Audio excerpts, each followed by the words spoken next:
Hey there, welcome back to the channel.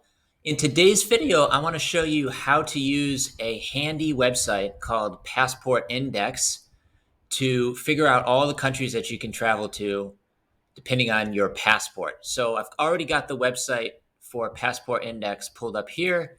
As you can see right away, it lists each passport for every country around the world. And you can simply just go through this list, pick out your passport. So for me, it would be the United States. I could just scan through the list and find my passport. And there it is right here. Passport of the United States of America.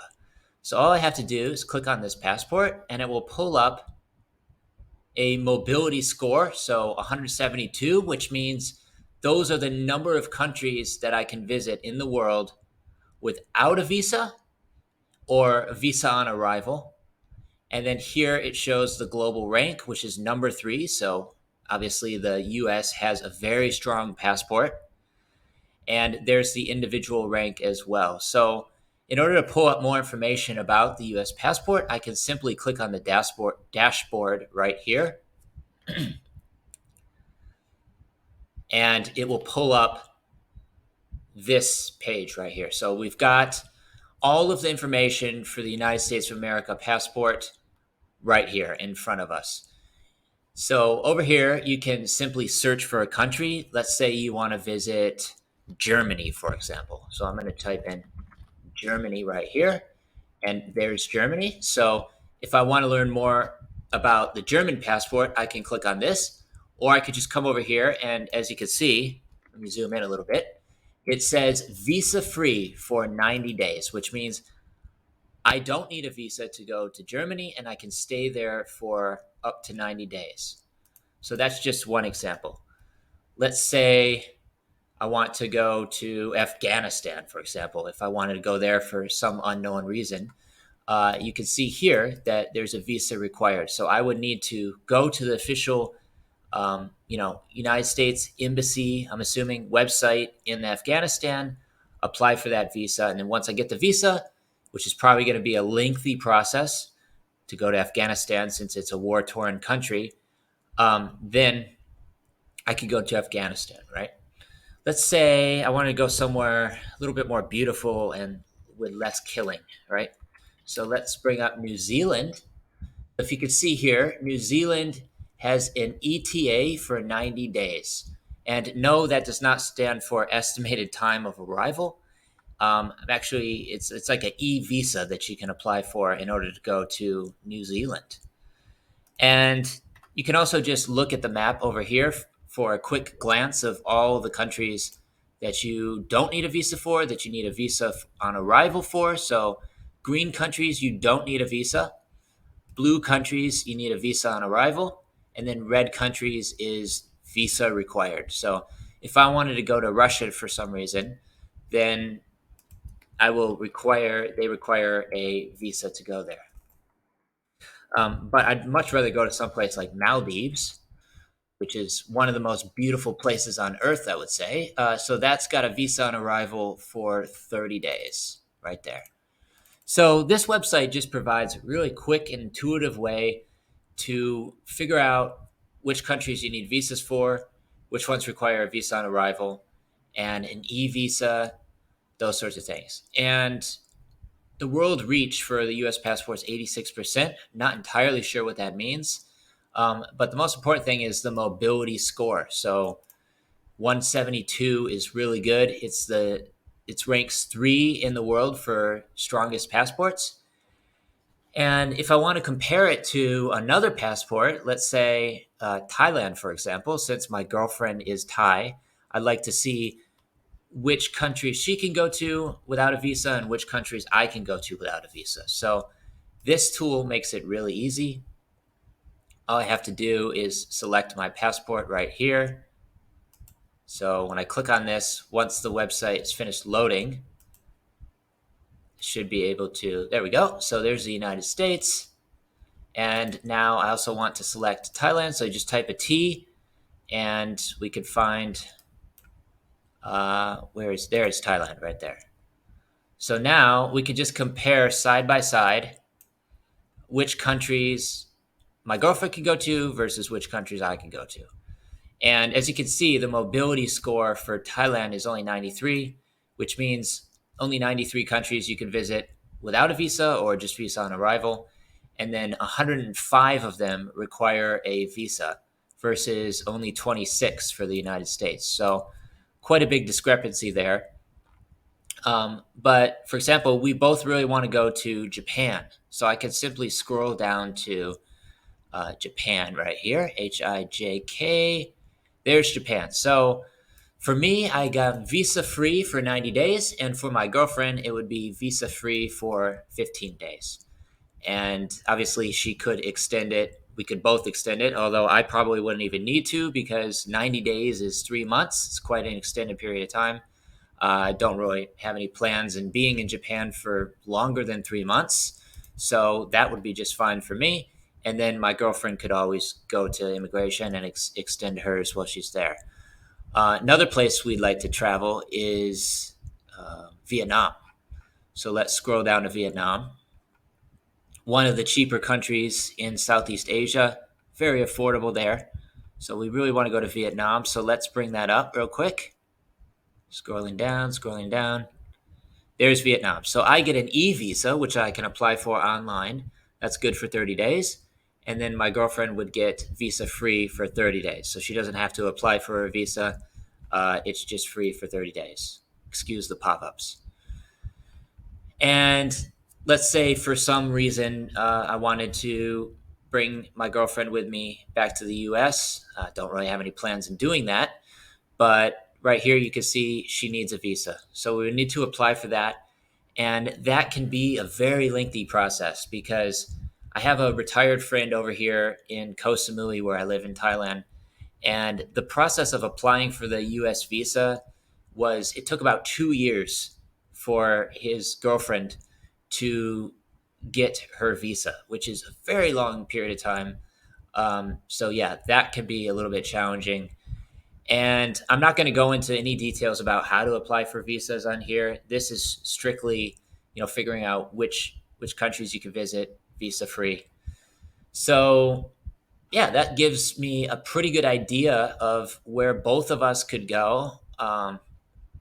Nepal also looks like a pretty good option. You got 150 days visa on arrival, which is that's 5 months you can stay in Nepal with a visa on arrival, which means as soon as you land at the airport, you can get that visa and you should be good to go. And also Indonesia, if I remember correctly, I think I get a 30-day visa on arrival in Indonesia, although they may have changed that. So yeah, it's still visa on arrival, e-visa for 30 days, and my girlfriend would get visa free for 30 days. So that's also a really good option. It, matches up with some places we want to go. And obviously, like a place like Afghanistan, you're going to need a visa for probably, pretty much any country. They have one of the weakest passports in the world. It's right up there with Syria, which is, again, war-torn country. They're having a lot of humanitarian problems over there. So if we go down to Syria, which is someplace that I really don't have any plans in visiting ever, to be honest, then we can see that we would both need a visa to go there. So just out of curiosity, yeah, visa required. Switzerland is very high up on my list of places to visit. And if it wasn't so damn expensive, I would probably go there soon. But yeah, I get a visa free for 90 days, and then my girlfriend would need to apply for a visa. She's actually already been to Switzerland before and has really good things to say about it. So we'd love to visit there sometime soon. And another country I've been to many times is Peru. So that one, I get 180 days, and then my girlfriend would also get 180 days, which is 6 months visa free in the country, which could also be a really good option. So yeah, that's just a quick way to compare the two passports and see which ones, depending on the country. And then we can also come over to rank. And this is kind of interesting because it allows you to just see which passports around the world are the strongest. So let's say you wanted to apply for a second citizenship. in another country, like say Germany, for example, which has one of the strongest passports in the world, that could be a really good option. You've also got UAE, which is number one, sort of surprising, and they can visit 180 countries out, and only 18 of them require a visa on arrival. So if I want to learn more about this passport, I could obviously check that out. But I just wanted to show you which are the strongest.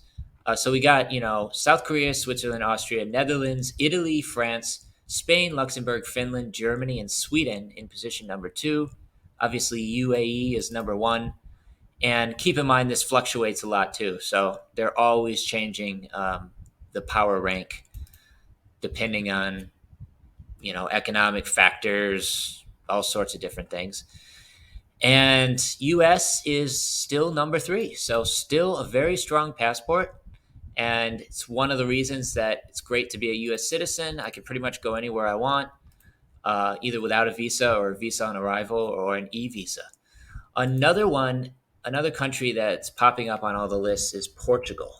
So Portugal, again, number three. So same passport power rank as the United States. Also a very strong passport.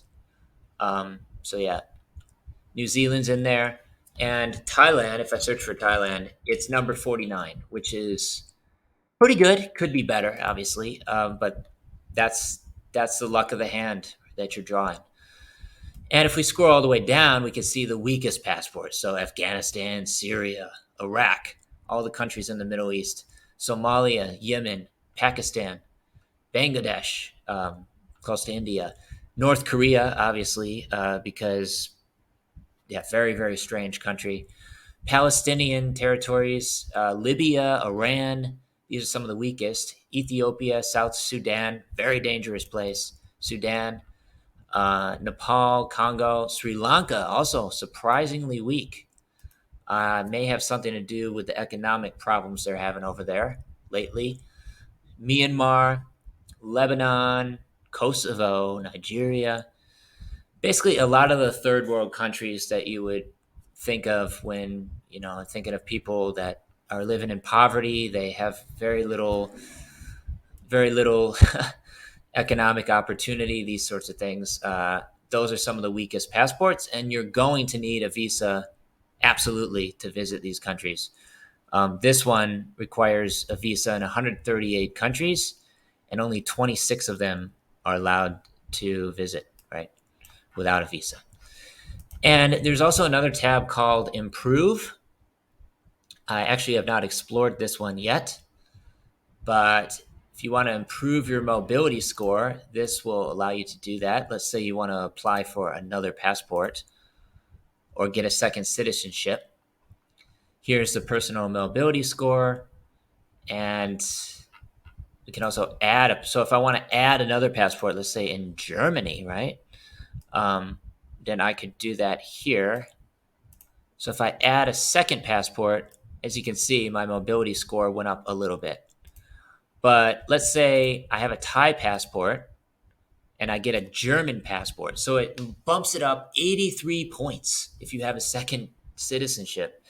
So it was 95. And then by adding a German passport, you get the mobility score goes up 83 points, which is kind of surprising. What if I were to add a Denmark passport? That didn't do anything. What about if I add a US passport onto that as well? Now it's additional 2 points. So by adding these two passports, you now have one of the highest mobility scores available, 90%, which is pretty amazing. So if we go back to the overall rank, we can see just by adding second citizenships, we have a number one ranked passport. So that's pretty cool. Lots of options to choose from. I don't know how difficult it is to get a second citizenship. In many of the countries, you're going to be required to speak the language, at least passably. You don't necessarily have to be fluent. If I were to try to get a second citizenship in Thailand, or a residence, like a proof of resident or residence permit over here, then I would need to have a work permit for 3 years. And then I believe, although I may be wrong about this. And then I also have to speak enough Thai to pass a test.